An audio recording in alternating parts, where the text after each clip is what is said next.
दिल्ली में सीएम धामी ने प्रधानमंत्री मोदी से की मुलाकात। राज्य में हवाई सेवा और 3 रोपवे प्रोजेक्ट को लेकर हुई बात। हरियाणा में प्रचंड जीत पर पीएम को दी शुभकामनाएं।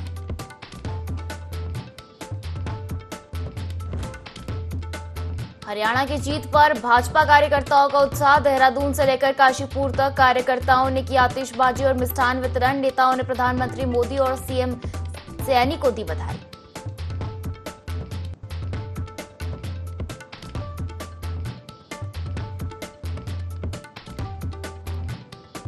मंत्री रेखा आर्या ने पुनर्वास केंद्र के बच्चों से किया संवाद। सरकारी सेवा में चयनित बच्चों को बताया प्रेरणा स्रोत। कहा हर बच्चे के लिए बुआ और मुख्यमंत्री मामा।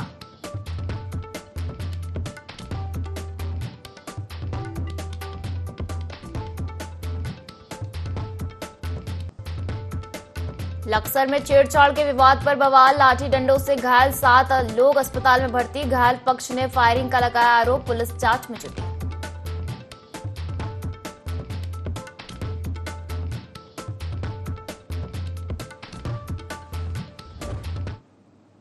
नमस्कार, बहुत स्वागत है आपका। देवभूमि लाइव देख रहे हैं आप और मैं हूं आपके साथ पायल। बुलेटिन की शुरुआत करेंगे देहरादून से आ रही बड़ी खबर के साथ, जहां भाजपा का सदस्यता अभियान जारी है। तो अभियान के तहत अब तक 16 लाख से अधिक सदस्य बनाए गए हैं। नए सदस्यों को बनाने को लेकर भाजपा ने पदाधिकारियों सहित विधायकों को भी जिम्मेदारी सौंप दी है और सदस्यता अभियान के तहत उत्तराखंड में 20 लाख सदस्य बनाने का लक्ष्य रखा गया है। तो भाजपा लगातार अपने संगठन विस्तार को लेकर सदस्यता अभियान चलाती रहती है और इसी कड़ी में अभियान के तहत अब तक 16 लाख से अधिक सदस्य उत्तराखंड में बनाए जा चुके हैं। इसी के साथ नए सदस्य को बनाने को लेकर भाजपा ने पदाधिकारियों सहित विधायकों को भी जिम्मेदारी दी है। बता दें कि सदस्यता अभियान के तहत उत्तराखंड में 20 लाख सदस्य बनाने का लक्ष्य रखा गया है। और चलिए इसी पर ज्यादा जानकारी लेंगे। हमारे साथ संवाददाता विनय सूद लाइव जुड़ गए हैं। विनय, भाजपा का सदस्यता अभियान लगातार जारी है। भाजपा संगठन लगातार अपने संगठन की मजबूती को लेकर सदस्यता अभियान चलाता है और अब अभियान के तहत अब तक 16 लाख से अधिक सदस्य बनाए जा चुके हैं। जी पायल, बिल्कुल। देखिए, आपको बता दें कि भाजपा का जिस तरीके से अभियान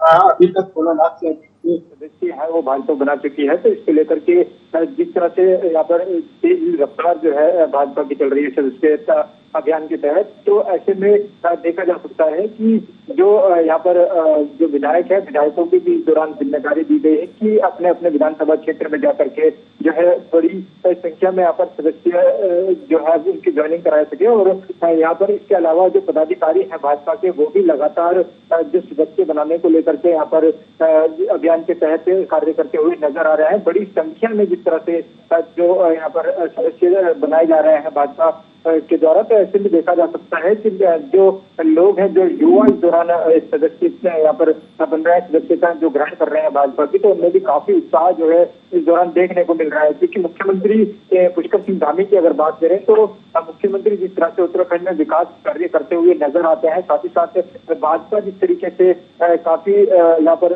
मैनेजमेंट के तहत जिस तरीके से कार्य करती है, कई जो योजना यहाँ पर सरकार की अगर बात करें तो जो सरकार है, सरकार द्वारा जिस तरीके से जो योजनाएं यहाँ पर चलाई जा रही है उत्तराखंड में, उसका जो लाभ है सीधे तौर पर हम लोगों को मिल पाता है। इसका फीडबैक भी सीएम धामी देते हैं। तो ऐसे में देखा जा सकता है कि भाजपा का जो सदस्यता अभियान इस दौरान उत्तराखंड में चल रहा है और 20 लाख तक का जो लक्ष्य इस दौरान रखा गया है, तो इसको भी जो है यहाँ पर भाजपा पार कर सकती है। क्योंकि बड़ी संख्या में लगातार जो लोग हैं वो यहाँ पर सदस्यता जो है भाजपा की ग्रहण करते हुए नजर आ रहे हैं। जी बिल्कुल विनय, और देखा जाए तो उत्तराखंड में पहले 16 लाख सदस्य बनाने का टारगेट रखा गया था, लेकिन इसको बाद में बढ़ाकर 20 लाख सदस्य बनाने का टारगेट कर दिया गया और अब तक देखा जाए तो 16 लाख से सदस्य अधिक बना चुके हैं। लेकिन अभी भी जो है टारगेट बाकी है सदस्य बनाने का। तो अब बीजेपी की क्या रणनीति है सदस्यता को लेकर? जी बिल्कुल पायल, देखिए आपको बता दूं कि जिस तरह से जो सदस्यता अभियान है वो उत्तराखंड में तेजी के साथ यहाँ पर अभियान जिस तरीके से चल रहा है, तो ऐसे में जो लोग हैं वो काफी बढ़ चढ़कर भाजपा की सदस्यता इस दौरान ले रहे हैं। तो कोई बड़ी बात नहीं है कि वो 20 लाख का जो लक्ष्य है उसको यहाँ पर हासिल ना करने में जो है किस तरीके की कोई दिक्कत है। हो सकता है ये भी जो है हो सकता है कि जो सदस्यता अभियान है इसके चलते भाजपा यहाँ पर बड़ी संख्या में ये जो 20 लाख का जो लक्ष्य है इसको भी पार कर सकती है, क्योंकि जिस तरह से युवा वर्ग है, युवा जो लोग हैं वो यहाँ पर जो भाजपा के सदस्य का ग्रहण कर रहे हैं, तो ऐसे में यहाँ पर सीएम धामी के कार्यों का जो यहाँ पर लेखा जोखा है, जिस तरीके से सीएम धामी यहाँ पर काम कर रहे हैं उत्तराखंड में, तो इसको देखते हुए भी जो युवा वर्ग है वो भाजपा से जुड़ना चाह रहा है। लगातार जो है यहाँ पर जिस तरीके से बड़ी संख्या में जो लोग हैं वो साफ तौर पर दिखाई दे रहे हैं कि टोल फ्री नंबर से भी जो है इस दौरान जो युवा वर्ग है वो भाजपा से सदस्यता ले रहा है। तो ऐसे में देखा जा सकता है कि जो लक्ष्य है, लक्ष्य को भी पार करने में यहाँ पर भाजपा आगे फतेह हासिल कर सकती है। और अभी तक की अगर बात की जाए तो 16 लाख से अधिक जिस तरीके से सदस्य है वो बनाए जा चुके हैं, और इसको लेकर के भाजपा का जो अभियान है अभी भी जारी है। जो बिल्कुल विनय, तो लगातार बीजेपी का सदस्यता अभियान जारी है और बड़ी संख्या में लोग बीजेपी से जुड़ रहे हैं। फिलहाल शुक्रिया हमसे जुड़ने के लिए और जानकारी साझा करने के लिए। चलिए आगे बढ़ेंगे और सीएम पुष्कर सिंह धामी ने नई दिल्ली में प्रधानमंत्री नरेंद्र मोदी से शिष्टाचार भेंट की। मुख्यमंत्री ने हरियाणा विधानसभा चुनाव में ऐतिहासिक जीत पर प्रधानमंत्री को बधाई देते हुए कहा कि ये जीत प्रधानमंत्री के नेतृत्व में आम जन के विश्वास को प्रदर्शित करती है। मुख्यमंत्री ने प्रधानमंत्री को केदारनाथ मंदिर की प्रतिकृति और बाबा केदारनाथ जी का प्रसाद भी भेंट किया। मुख्यमंत्री ने उत्तराखंड के विकास में निरंतर मिल रहे प्रधानमंत्री के मार्गदर्शन और सहयोग के लिए आभार व्यक्त किया। वहीं सीएम ने विशेषज्ञ समिति 2 द्वारा संस्तुत 21 जल परियोजना कुल क्षमता 2123 के विकास एवं निर्माण की अनुमति प्रदान किए जाने हेतु अनुरोध किया।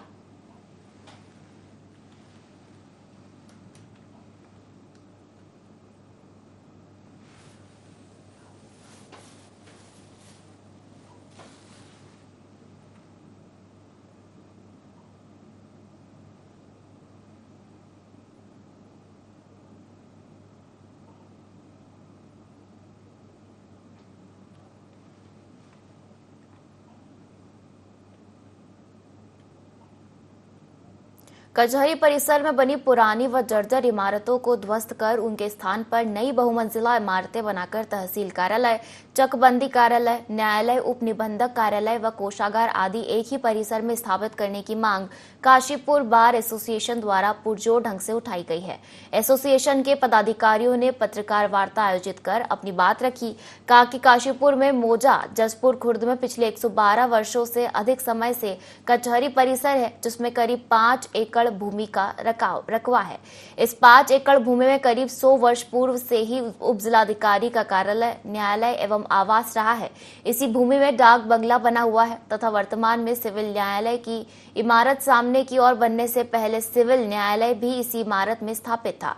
भारत रत्न पंडित गोविंद बल्लभ पंत जी ने अपनी वकालत की शुरुआत इसी इमारत में बने उपजिलाधिकारी न्यायालय एवं सिविल न्यायालय में की, इसलिए यह कचहरी परिसर एक महत्वपूर्ण ऐतिहासिक स्थल है।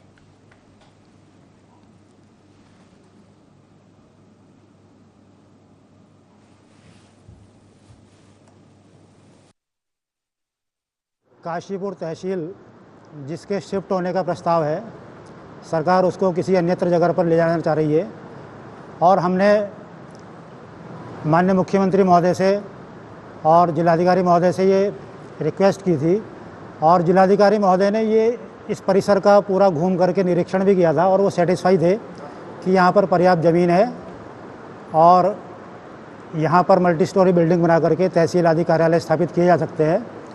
परंतु उनके जाने के बाद ये प्रस्ताव पता नहीं कैसे चेंज हुआ और तहसील को किसी अन्यत्र स्थान पर ले जाने का एक प्रस्ताव पारित हुआ, तो हम उसके विरोध में और अपनी बात मनवाने के लिए, अपनी बात समझाने के लिए कि सबसे उचित विकल्प कचहरी परिसर है, इसलिए हम अपनी बात सरकार तक पहुंचाने के लिए आज ये प्रेस वार्ता कर। जिलाधिकारी सवीन बंसल ने ऋषिपर्णा सभागार में जनता दरबार लगाया। जनता दरबार में कुल 135 शिकायतें मिली, जिनमें से अधिकांश शिकायतों का डीएम ने मौके पर ही निस्तारण किया। अधिकतर शिकायतें भूमि कब्जा, सीमांकन, आपसी विवाद, आपदा से संबंधित आई। जिलाधिकारी ने संबंधित अधिकारियों को शिकायतों और समस्याओं के अतिशीघ्र निस्तारण के निर्देश दिए। साथ ही कहा कि जनता दरबार लगाने का उद्देश्य यही है कि हम लोगों की शिकायतों और समस्याओं को सुनें और उनका त्वरित निदान करें।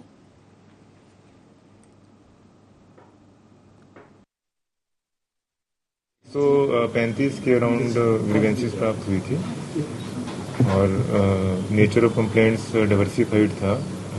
हमारे लैंड डिस्प्यूट्स, इंक्रोचमेंट से लेकर जो सोशल पेंशन्स हैं, स्कूल संबंधी हैं, कुछ दैवीय आपदा में परिसंपत्तियों की क्षति थी तो उसकी कार्रवाई अभी भी गतिमान है।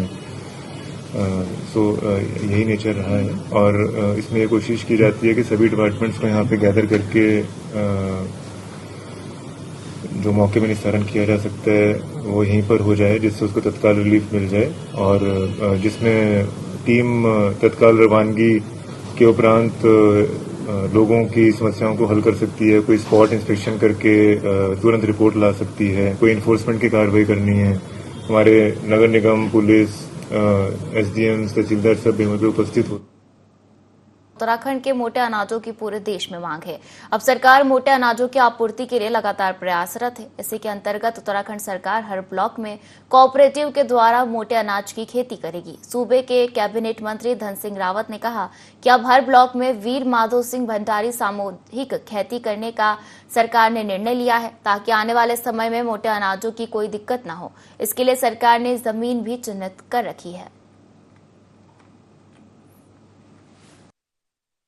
कोऑपरेटिव विभाग के द्वारा हर ब्लॉक में एक वीर माधो सिंह भंडारी सामूहिक खेती का आयोजन करने का निर्णय हमारी सरकार ने लिया है।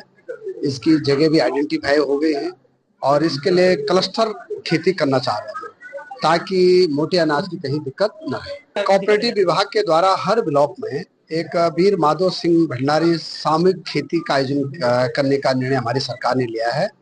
इसकी जगह भी आइडेंटिफाई हो गई है और इसके लिए क्लस्टर खेती करना चाह रहे हैं ताकि मोटे अनाज की कहीं दिक्कत।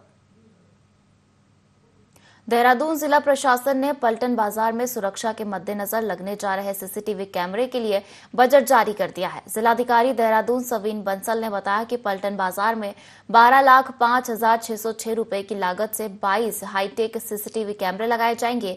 ये कैमरे पलटन बाजार से धामावला मार्ग में 15 विभिन्न स्थानों पर लगाए जाएंगे। उन्होंने बताया कि जल्द से जल्द यह सीसीटीवी लगाने की कोशिश की जा रही है। बता दें कि बीते दिनों पलटन बाजार में सामने आई विवादित घटनाओं के मद्देनजर निगरानी बढ़ाने के उद्देश्य से जिलाधिकारी ने जिला पुलिस को सीसीटीवी कैमरों के लिए बजट रिलीज किया था।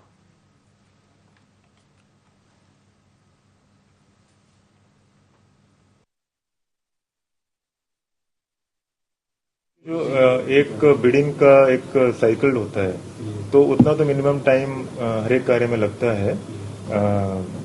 इसमें एसएसपी साहब फुली कमिटेड हैं सुरक्षा को लेकर और बाजार में किसी भी तरह के अनटोवर्ड इंसिडेंट पे नजर रखने के लिए।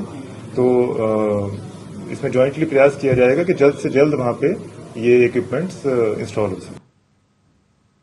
उत्तराखंड के सीमावर्ती क्षेत्र को पर्यटन के रूप में विकसित करने के लिए भारतीय सेना बाइक रैली का आयोजन कर रही है, जिसमें देश के विभिन्न राज्यों के बाइकर शामिल हैं, जो सीमावर्ती क्षेत्र में जाकर सीमांत के लोगों को पर्यटन से जोड़ने के लिए जागरूक करेंगे। हिमालयी वाइब्रेट विलेज क्षेत्रों में पर्यटन को बढ़ावा देने के साथ रिवर्स पलायन रोकने के उद्देश्य को लेकर इन दिनों उत्तराखंड के बॉर्डर से सटे इलाकों में इंटीग्रेटेड हिमालयन मोटरसाइकिल अभियान का आयोजन किया जा रहा है। इस रैली के ज्योतिर्मठ स्थित भारतीय सेना कैंप में पहुंचने पर जोरदार स्वागत हुआ। इस अभियान में करीब 22 बाइकें शामिल हैं, जो 1800 किलोमीटर से अधिक की दूरी तय कर 12 दिनों में यह अभियान संपन्न करेगी।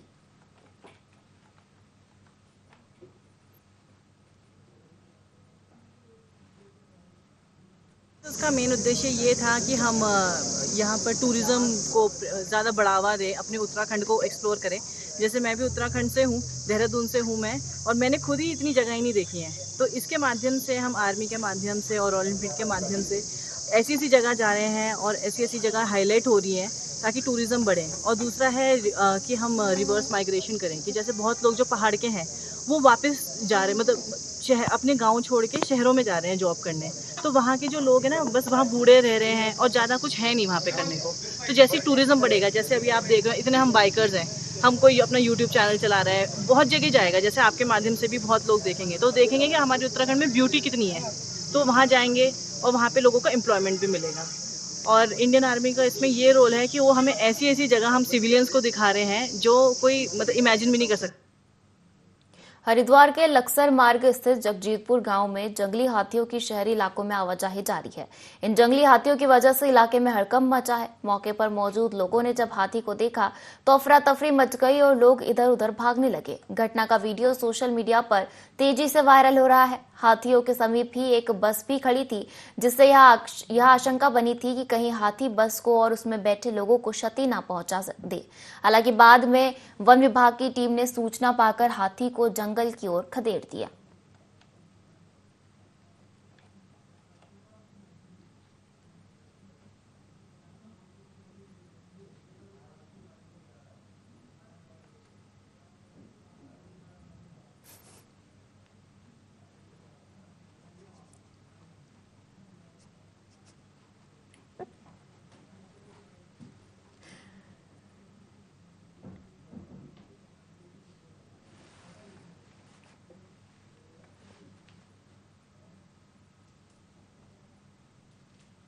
प्रदेश में निकाय चुनाव का रास्ता साफ हो गया है। प्रवर समिति की बैठक में अपना गंतव्य स्पष्ट कर दिया है कि 2011 की जनगणना के आधार पर ही निकाय चुनाव होंगे, जिसको लेकर कैबिनेट मंत्री सौरभ बहुगुणा ने कहा कि भाजपा संगठन हमेशा चुनाव के लिए तैयार रहता है। निकाय चुनाव के अलावा पंचायत चुनाव व कॉरपोरेट के चुनाव भी होने हैं। भाजपा संगठन के माध्यम से लगातार चुनाव की तैयारी में जुटी हुई है।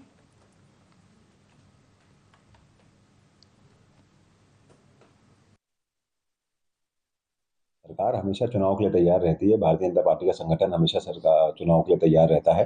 हम हमेशा पब्लिक के बीच में रह के लगातार संगठन के काम को आगे बढ़ाते हैं। बूथों पे हम काम करते हैं। तो अभी सिर्फ एक चुनाव नहीं है, अभी तो उसके बाद पंचायत के चुनाव है, फिर कोऑपरेटिव के चुनाव होंगे। लगातार अब चुनावी वर्ष है और भारतीय जनता पार्टी लगातार अपने संगठन के माध्यम से चुनाव की तैयारी में भी लगी हुई है और मुझे पूर्ण विश्वास है कि उत्तराखंड की देवतुल्य जनता हमको आशीर्वाद भी देगी।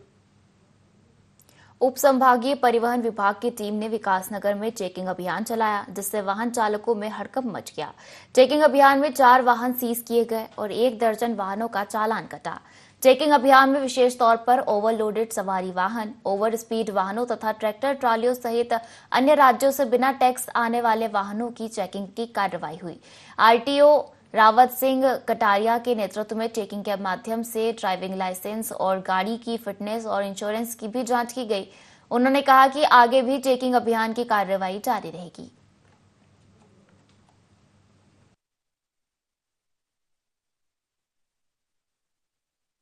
आज हम सुबह ही जो अनियंत्रित ट्रैफिक चल रहा है उसके विरुद्ध हम कार्रवाई कर रहे हैं। विशेषतः जो ट्रैक्टर और अन्य वाहन जो अन्य राज्य से हिमाचल से आ रहे हैं, विदाउट टैक्स आ रहे हैं, उनके विरुद्ध कार्रवाई कर रहे हैं। अभी हमने 4 वाहन बंद किए हैं और 12 चालान किए हैं। बाकी कार्रवाई गतिमान है, अभी लगातार अभियान चल रहा है।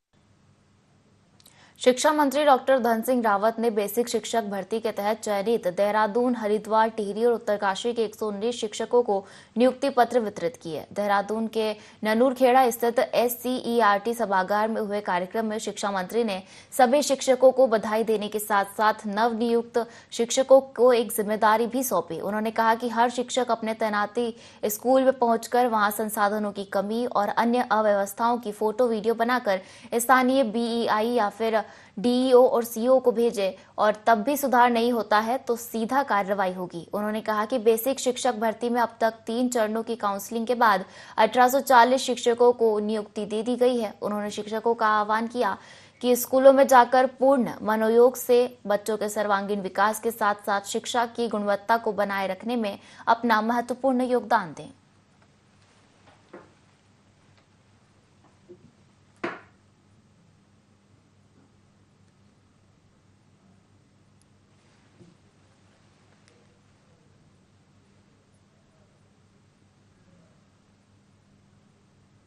डोईवाला के लाल तप्पड़ में जमीन की हेराफेरी को लेकर विवाद हो गया। जमीनों में लगातार फर्जीवाड़े और हेराफेरी के मामले बढ़ते जा रहे हैं। एक ऐसा ही मामला डोईवाला के लाल तप्पड़ में सामने आया है, जिसमें एक पक्ष ने दो पक्षों को रजिस्ट्री कर दी, जिसके चलते विवाद बढ़ गया। और वहीं एक पक्ष द्वारा बताया गया कि उसने 2021 में जमीन की रजिस्ट्री कराकर कब्जा लिया था। बाद में जमीन के मालिक द्वारा इस जमीन को किसी और को दोबारा सेल कर दिया गया, जिससे विवाद हो गया। विवाद बढ़ता देख पंचायत ने बैठकर विवाद सुलझाने की कोशिश की, लेकिन इसका कोई हल निकलता नहीं दिखाई दिया।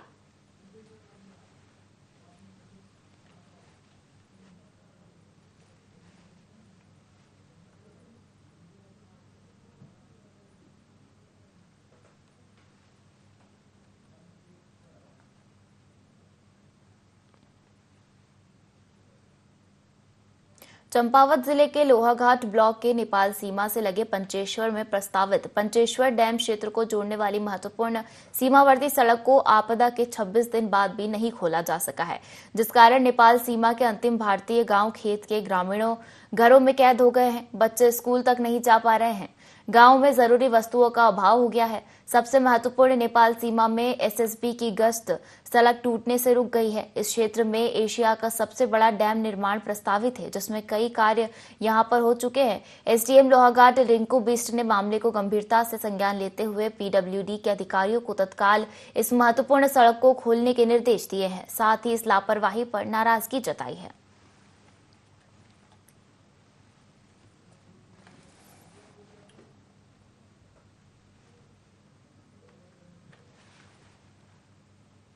और इसी के साथ इस बुलेटिन में फिलहाल इतना ही। आप बने रहिए IND24 के साथ। नमस्कार।